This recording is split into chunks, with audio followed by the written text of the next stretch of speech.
Hey guys, in this video I'm going to show you how to display flagged emails on top inside of Outlook. If you find this video helpful, please consider to like this video and subscribe to my channel. In saying that, let's just jump straight into the video. Alright, so I'm going to show both ways in the Microsoft Outlook application and also Microsoft web version. So I'll start off with the app. So open up Outlook application, sign into your account, and then click over to your mail. Now once we're inside mail, we're going to see our mail here.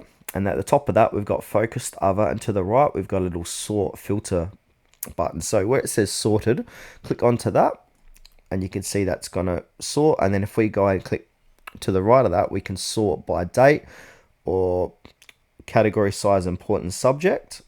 And now to the left of that, we've got all unread flagged to me. So this is the option we're looking for. So click on flagged, and that's going to sort all your emails that are flagged. Now I'm going to do the same process on web version. So I'm over at outlook.live.com, and again click on the filter button, and then we can sort by flagged.